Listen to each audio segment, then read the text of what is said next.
ایک دن حضرت جبرائیل علیہ السلام نے حضرت محمد صلی اللہ علیہ وسلم سے کہا، اللہ تعالیٰ نے تحفہ دیا ہے، جو ماں باپ ایک مرتبہ یہ تسبیح پڑھے گا ان کی اولاد ہر مصیبت اور حادثے سے محفوظ رہے گی۔ محترم ناظرین، ماں باپ اور اولاد کا رشتہ محبت، شفقت، قربانی اور دعا کا حسین امتزاج ہے۔ اسلامی تعلیمات میں والدین کی دعا بڑی اہمیت بیان ہوئی ہے، خاص طور پر اولاد کے لیے ان کی دعا کبھی رد نہیں ہوتی۔ قرآن مجید میں والدین کے مقام کا بار بار ذکر آیا ہے، جیسے سورۃ بنی اسرائیل کی آیت میں والدین کے ساتھ حسن سلوک کا حکم دیا گیا ہے۔ رسول اللہ صلی اللہ علیہ وسلم نے فرمایا، 3 دعائیں ایسی ہیں جن کی قبولیت میں کوئی شک نہیں، مظلوم کی دعا، مسافر کی دعا اور والدین کی دعا اپنی اولاد کے حق میں۔ ماں باپ کی دعا ایک ایسا ہتھیار ہے جو تقدیر کو بھی بدل سکتا ہے۔ دعا صرف الفاظ نہیں بلکہ دل کی گہرائیوں سے نکلی ہوئی وہ پکار ہے جو آسمانوں کو چیر کر عرش الہی تک پہنچتی ہے۔ جیسے دعا کی قبولیت کا یقین ہے، ویسے ہی والدین کی بد دعا بھی خطرناک ثابت ہو سکتی ہے۔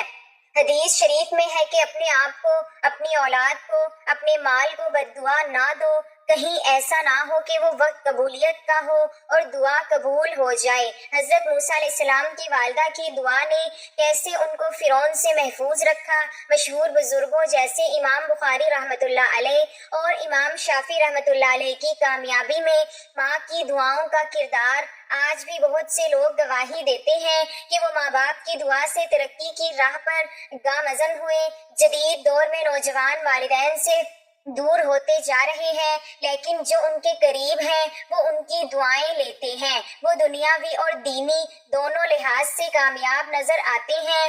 ہمیں نہ صرف والدین کی خدمت کرنی چاہیے بلکہ ان سے دعاؤں کی درخواست بھی کرتے رہنا چاہیے۔ جو اولاد والدین کی دعاؤں کی قدر کرتی ہے، اللہ تعالیٰ دنیا آخرت میں اسے بلند مقام عطا فرماتا ہے۔ محترم ناظرین، ایک مرتبہ حضور اقدس صلی اللہ علیہ وسلم اصحاب کی بارگاہ میں ہنسی خوشی سے صحابہ کرام رضوان اللہ تعالی علیہم اجمعین کو حق تعالیٰ کی حمد و تسبیح کی ہدایت آسمان کی طرف انگلی مبارک اٹھا کر فرما رہے تھے تو اللہ تعالیٰ کی رحمت کو جوش آیا، اور اسی وقت آپ صلی اللہ علیہ وسلم کی خدمت اقدس میں حضرت جبرائیل علیہ السلام وحی لے کر حاضر ہوئے۔ عرض کی کہ نبی کریم صلی اللہ علیہ وسلم آپ کو اللہ تعالیٰ سلام فرماتا ہے، اور اسی خوشی میں جو آپ کا امتی یہ کلمات مبارک کی ایک تسبیح روزانہ پڑھے گا، ان پر اور ان کی اولادوں کے لیے فرشتے دعا کرتے ہیں اور حق تعالیٰ آمین کہتا ہے، اور اللہ تعالیٰ 4 فرشتوں کو حکم صادر فرماتا ہے ان کو اور ان کی اولادوں کو اپنے سائے میں پناہ دے۔ ان 13 کلمات کو پڑھنے سے ہر شیطانی وار خطا ہوں گے اور دنیا مافیا کے شر سے ہمیشہ کے لیے ان کی اولادیں محفوظ رہیں گی۔ وہ کلمات کون سے ہیں یہ آج کی اس ویڈیو میں آپ کو بتاؤں گی۔ حضرت ذوالنون مصری ارشاد فرماتے ہیں کہ میں نے ایک دن دریائے نیل کے کنارے کنارے جا رہا تھا کہ میں کیا دیکھتا ہوں، ایک بچھو ہے جو دریا کی طرف بھاگتا ہوا آ رہا ہے۔ جب وہ دریا کے کنارے پر پہنچا تو اسی وقت اچانک دریا سے ایک کچھوا نمودار ہوا جو بچھو کو لے کر واپس دوسرے کنارے کی طرف چل پڑا۔ حضرت ذوالنون فرماتے ہیں کہ مجھے بھی شوق پیدا ہوا کہ میں دیکھوں یہ بچھو اور کچھوا کہاں جاتے ہیں اور کیا کرتے ہیں۔ چنانچہ میں کشتی پر سوار ہوا اور ان کے پیچھے پیچھے ہو لیا۔ بچھو دریا کے دوسرے کنارے پر جا کر دریا سے باہر نکل گیا اور دوڑنے لگا۔ جب کچھوا واپس دریا میں آ گیا، میں کچھوے کے پیچھے ہو لیا۔ اچانک ایک ایسی جگہ پہ پہنچ کر بچھو رک گیا کہ جہاں ایک شخص سویا ہوا ہے اور ایک زہریلا سانپ اس پر حملہ کرنے کی تیاری میں ہے۔ بچھو نے سانپ پر حملہ کیا اور سانپ نے بچھو پر۔ سانپ اور بچھو تو ایک دوسرے کے زہر سے مر گئے، لیکن اللہ تعالیٰ نے اس جوان کو بچا لیا۔ خدا معلوم جب ہم سوتے ہیں تو خدا تعالیٰ کن کن مصیبتوں سے ہماری حفاظت فرماتا ہے۔ تو میں نے اس نوجوان کو جگایا، اس سے پوچھا تم نے ایسا کون سا نیک عمل کیا ہے جو تمہارے لیے اذیت قریب ہو کر بھی تمہیں چھو نہ سکی؟ تو اس نوجوان نے کہا میرے ماں باپ یہ تسبیح مبارک پڑھتے ہیں، میں انہی کی بدولت ہر حادثے سے محفوظ رہتا ہوں۔ جب حضرت جبرائیل علیہ السلام سرور کونین نور مجسم صلی اللہ تعالیٰ علیہ وسلم کی خدمت اقدس میں حاضر ہو گئے اور آپ صلی اللہ علیہ وسلم سے گفتگو کی تو تمہیں اس پر تعجب نہیں کرنا چاہیے، کیونکہ ہر پیغمبر کو اس کے مقام و مرتبے کے مطابق حق تعالیٰ نے معجزات عطا فرمائے ہیں۔ بلندی بہرحال آسمان کو ہی نصیب ہے۔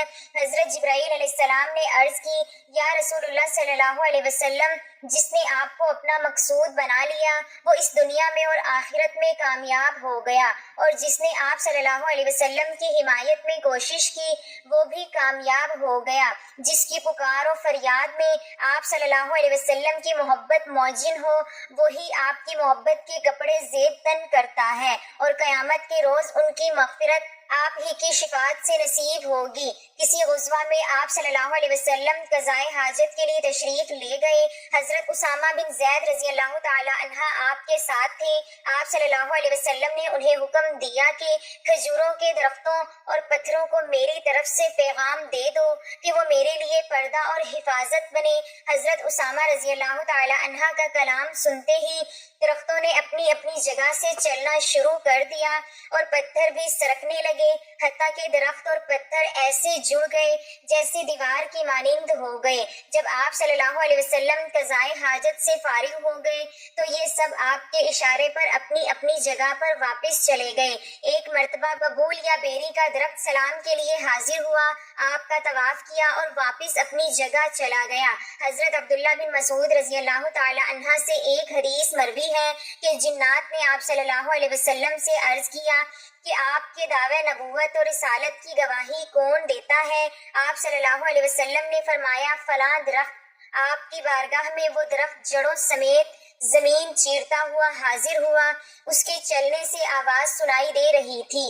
جب یہ جنات نے معجزہ دیکھا تو اسی وقت آپ صلی اللہ علیہ وسلم پر ایمان لائے۔ محترم ناظرین، ایک مرتبہ طائف کے غزوہ میں آپ صلی اللہ علیہ وسلم رات کے وقت تشریف لے گئے۔ رات کا اندھیرا کافی گہرا ہو چکا تھا۔ آپ کے راستے میں بیری کا درخت آ گیا، تو جب آپ اس کے قریب پہنچے تو وہ درخت خود بخود دو ٹکڑے ہو گیا۔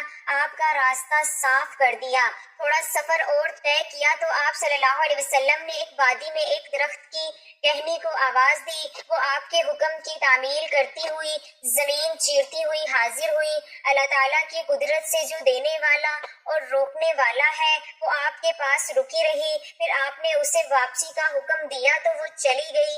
ایک مرتبہ ایک اعرابی نے ہدایت پانے کی خاطر آپ صلی اللہ علیہ وسلم سے کوئی دلیل طلب کی تو آپ نے اس کی موجودگی میں کھجور کے درخت کو حکم دیا۔ وہ درخت بارگاہ رسالت میں حاضر ہو گیا، پھر آپ کے حکم سے اپنی جگہ واپس چلا گیا۔ حضور صلی اللہ علیہ وسلم ایک دن مکہ شریف کے باہر قریبی آبادیوں میں تشریف لے گئے۔ آپ جس درخت یا پتھر کے قریب سے گزرتے وہی آپ کو سلام و نیاز عرض کرتا۔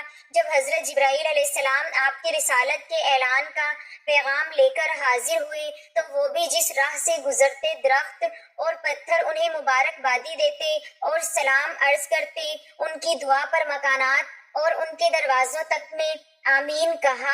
آپ صلی اللہ علیہ وسلم جب بھی کسی درخت یا پتھر کے قریب سے گزرتے تو وہ آپ کے لیے سجدہ ریز ہو جاتے۔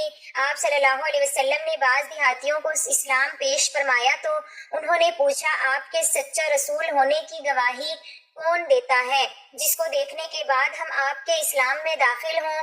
آپ صلی اللہ تعالی علیہ وسلم نے وادی کے کنارے ایک ببول کے درخت کی طرف اشارہ فرمایا۔ وہ زمین چیرتا ہوا آپ کے سامنے آپ کی بارگاہ اقدس میں صلی اللہ تعالی علیہ وسلم میں حاضر ہو گیا، آپ کے سامنے آ کر رک گیا اور آپ کے رسول برحق ہونے کی گواہی دی۔ پھر وہ واپس اپنی جگہ چلا گیا۔ وہ اعرابی اپنے کنبے سمیت آپ پر ایمان لائے۔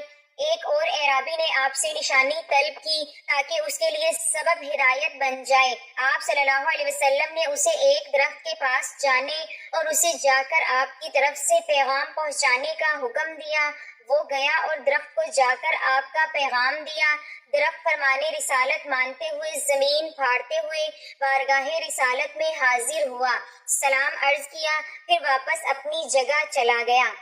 حضور سرور کائنات صلی اللہ علیہ وسلم کا ایک معجزہ یہ بھی تھا کہ آپ کی مسجد یعنی مسجد نبوی کی چھت کھجور کے خوش درختوں پر کھڑی تھی۔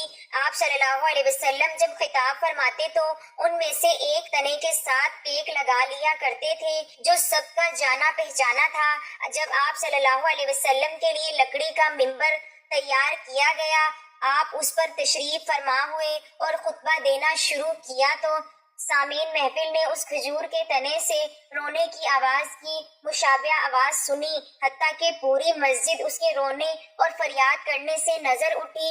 اس کی انکساری اور آہ بکا سے لوگ بھی رونے لگے۔ اس پر حضور اقدس صلی اللہ تعالی علیہ وسلم نے اپنے دست اقدس اس تنے پر رکھا تو وہ خاموش ہو گیا۔ آپ اگر اسے دلاسا نہ دیتے تو وہ قیامت تک اسی کیفیت میں رہتا۔ ایک روایت میں ہے کہ آپ نے اسے بلایا تو وہ زمین چیرتا ہوا بارگاہ رسالت میں حاضر ہو گیا۔ آپ نے اسے گلے لگایا، پھر حکم دیا کہ واپس اپنی جگہ چلے جاؤ، اور وہ چلا گیا۔ ایک اور روایت میں ہے کہ آپ نے اس سے پوچھا، کیا تم چاہتے ہو کہ تمہیں واپس ان درختوں میں سے کر دیا جائے جو تیرے ساتھی باغ میں پھل دیتے ہیں؟ تیری جڑیں اور تنے شاخیں سبھی اگ آئیں گی تیرے ساتھ دوسرے درختوں کی طرح کھجوروں کے گچھے، اور اگر اس کی بجائے تم چاہتے ہو کہ میں تمہیں جنت میں گاڑ دوں۔ اس سوکھے تنے نے عرض کیا کہ آپ کی مہربانی ہوگی اگر مجھے جنتی درخت بنا دے۔ اس نے آپ کی ابدی قدم بوسی کی ترجیح دی اور دار فنا کے مقابلے میں دار البقا پسند کیا۔ روایت میں آتا ہے کہ آپ صلی اللہ تعالی علیہ وسلم نے اس کے بارے میں حکم دیا کہ اسے میرے ممبر کے نیچے دفن کر دیا جائے تاکہ وہ ممبر سے متصل رہے۔ جب مسجد نبوی کی جدید تعمیر کی گئی تو اس کو حضرت ابوبکر رضی اللہ تعالی عنہ اپنے ہاں لے گئے۔ آپ صلی اللہ تعالی علیہ وسلم کا ایک معجزہ یہ بھی تھا کہ ایک مرتبہ لوگ پانی کی تلاش میں ادھر ادھر گئے لیکن ناکام لوٹے۔ آپ نے ان سے بچا ہوا پانی طلب فرمایا اور اسے ایک برتن میں ڈال دیا۔ اسے آپ صلی اللہ علیہ وسلم نے اپنے سامنے رکھ کر اس میں اپنے دونوں ہاتھ مبارک ڈال دیے۔ آپ صلی اللہ تعالی علیہ وسلم کی انگلیوں کے درمیان سے پانی کے چشمے بہنے لگے۔ لوگوں نے ایک یک کے اس سے وضو کیا اور 1205 آدمیوں نے اسی طرح وضو کیا۔ اگر 1,00,000 بھی ہوتے تو پانی پھر بھی ختم نہ ہوتا۔ یہ ایک دست اقدس کی برکت تھی۔ غزوہ تبوک میں کچھ لوگ ایک چشمہ کی طرف گئے، دیکھا تو اس میں تھوڑا سا پانی چمک رہا تھا جو چشمے کا 10واں حصہ بھی نہ تھا۔ آپ صلی اللہ علیہ وسلم نے اس سے اپنا چہرہ مبارک دھویا اور ہاتھ بھی دھوئے، پھر حکم دیا کہ استعمال شدہ پانی دوبارہ چشمے میں ڈال دیا جائے۔ جب ایسا کیا گیا تو اس چشمے سے اس قدر زیادہ پانی بہہ نکلا جس سے پورا لشکر سیراب ہو گیا۔ آپ کی برکت سے سب کی پیاس بجھ گئی اور لشکر خوش و خرم ہو گیا۔ کچھ لوگ حدیبیہ میں ایک کنویں پر گئے، اس وقت اس کا پانی 14 ہاتھ تھا۔ لوگوں نے اس کا ایک قطرہ بھی نہ چھوڑا، تھوڑا بہت جس قدر بھی تھا سب ختم کر دیا۔ حضور اقدس صلی اللہ تعالی علیہ وسلم اس کے کنارے پر بیٹھ گئے اور خود بھی دعا کی اور موجود لوگوں سے بھی دعا کروائی۔ دعا کے ساتھ وہ کنواں ایک دریا کی طرح آیا، ایک موسلا دھار بادل کی طرح پانی سے جوش مارنے لگا۔ سب لوگ سیر ہو گئے حتیٰ کہ انہوں نے وہاں ڈیرے ڈال دیے۔ بنی اسرائیل کا ایک آدمی جو حضرت موسیٰ علیہ السلام کے زمانے نبوت وہ بندہ ہر برائی کو شوق سے کیا کرتا تھا، شراب پینا، بدکاری کرنا، حتیٰ کہ بنی اسرائیل کے لوگوں نے ان کے لیے موت کی دعائیں کی تھیں۔ وہ اپنی زندگی جی کر جب مرا تو بنی اسرائیل کے لوگوں نے اس کی لاش کو ایک بدبودار جگہ پر پھینک دیا۔ اسی وقت حضرت موسیٰ علیہ السلام پر وحی نازل ہوئی اور حق تعالیٰ نے فرمایا اس بندے کے کفن و دفن کا معاملہ کیا جائے۔ حضرت موسیٰ علیہ السلام نے اس کے کفن و دفن کا انتظام کیا۔ جب اس سے حضرت موسیٰ علیہ السلام فارغ ہوئے تو رب تعالیٰ سے عرض کی، اے حق تعالیٰ، وہ تو ایک شرابی، زنا ہی، بدکاری کرنے والا تھا۔ بنی اسرائیل کی قوم اس کے گناہ کی وجہ سے بہت زیادہ تنگ تھی۔ اس نے ایسا کیا عمل کیا تھا کہ حق تعالیٰ نے مجھ کو اس کے دفن کرنے کا حکم فرمایا۔ حق تعالیٰ نے فرمایا، اے موسیٰ، تو نہیں جانتا ایک مرتبہ وہ شراب پی کر جہاں تمہاری قوم نے اس کی لاش کو پھینکا ہے، یعنی بدبودار جگہ پر، وہ وہاں سے گزرا تو ایک صحیفے پر لکھا تھا، یعنی ایک اوراق پر لکھا تھا جو آخری نبی حضرت محمد صلی اللہ تعالی علیہ وسلم پر درود شریف پڑھ لے گا وہ جنت میں جائے گا۔ تو اس نے میرے محبوب پر درود شریف پڑھا تھا، مجھے کیسے گوارا تھا کہ وہ جہنم میں جائے۔ اس کی ذات اقدس پر درود شریف کی فضیلت بھی بیان تھی۔ جب انہوں نے وہ اوراق پڑھا تو آپ صلی اللہ علیہ وسلم پر درود شریف بھی پڑھ دیا تو وہ شخص جہنم سے خلاصی پا کر جنت پا گیا۔ درود شریف پڑھنے والے پر اللہ تعالیٰ کی رحمتیں برستی ہیں، اس کے فرشتے درود بھیجنے والے پر سلامتی کی دعائیں کرتے ہیں، اور نبی کریم صلی اللہ علیہ وسلم درود شریف کا جواب عطا فرماتے ہیں۔ درود شریف پڑھنے سے اعمال پاکیزہ ہو جاتے ہیں اور دل صاف، درجات بلند اور گناہ معاف ہوتے ہیں، اور نام اعمال میں احد پہاڑ کے برابر ثواب لکھا جاتا ہے۔ خصوصاً کثرت سے درود پڑھنے والے کو اللہ تعالیٰ کا قرب حاصل ہو جاتا ہے۔ آقا کریم صلی اللہ تعالیٰ علیہ وسلم کی زیارت نصیب ہوتی ہے، حتیٰ کہ حضور اقدس صلی اللہ تعالیٰ علیہ وسلم کی شفاعت اور عرش کا سایہ، حوض کوثر کے جام اور جہنم سے چھٹکارا ملے گا۔ کثرت سے درود شریف پڑھنے والے کو دنیا آخرت کے تمام کام پورے ہو جاتے ہیں۔ یہی نہیں بلکہ اس میں بے شمار فائدے ہیں، یعنی کہ مال و دولت میں برکت، مصیبت و غربت سے نجات، نیکیوں کی محبت اور دشمنوں پر فتح اور نصرت نصیب ہو جاتی ہے۔ کثرت سے درود شریف پڑھنے والے کی نسلوں کو نفع ہوتا ہے، اسے قیامت کی دشواریوں سے جلد نجات اور نبی کریم صلی اللہ علیہ وسلم کا سب سے زیادہ قرب نصیب ہوگا۔ ایک مرتبہ حضور اقدس تخلیق کائنات صلی اللہ تعالیٰ علیہ وسلم خوش ہو کر آپ مسکرا کر اپنے صحابہ کرام رضوان اللہ تعالیٰ علیہم اجمعین کو حمد و تسبیح اور حق تعالیٰ کی اطاعت کا درس دے رہے تھے۔ رب تعالیٰ کی رحمت کو جوش آیا، فرمایا جبرائیل، عرض کی جی رب جلیل، میرے محبوب کے پاس جاؤ اور انہیں یہ خوشخبری سنا دو۔ حضرت جبرائیل علیہ السلام وحی لے کر حضور اقدس صلی اللہ تعالیٰ علیہ وسلم کی خدمت اقدس میں حاضر ہوئے۔ عرض کی رب تعالیٰ آپ صلی اللہ علیہ وسلم سے سلام کہتا ہے اور فرماتا ہے، اے میرے محبوب، تمہارا ہر امتی اگر دن میں 100 مرتبہ یعنی ایک تسبیح آپ صلی اللہ علیہ وسلم پر درود شریف پڑھے گا، میں ان پر اور ان کی اولادوں پر نیکیوں کی بارش کر دوں گا اور ان کو ہر شیطانی وار سے محفوظ کروں گا، اور ان کے لیے فرشتے دعا کرتے ہیں جو دنیا مافیا کے شر سے بھی محفوظ رہتے ہیں۔ ایک بار ثواب کی نیت سے میرے ساتھ بھی درود پاک پڑھ لیں۔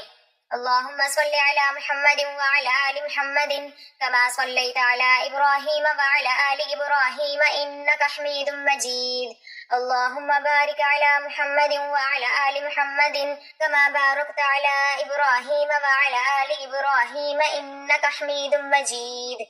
ناظرین، اگر آپ درود پاک کی ایک تسبیح روزانہ پڑھیں گے تو آپ کی اولاد دنیا کے ہر میدان میں کامیاب ہوگی اور ان کی زندگی سے ہر قسم کی بلا اور مصیبت دور ہو جائے گی اور وہ ہر حادثے سے محفوظ رہیں گے۔ آپ اس تسبیح کو روزانہ پڑھنے کا معمول بنا لیں اور اس تسبیح کو پڑھ کر اپنی اولاد کے حق میں ضرور دعا کیا کریں۔ انشاءاللہ درود پاک کی برکت سے اللہ تعالیٰ آپ کی اولاد کو بھی رنگ دے گا انشاءاللہ۔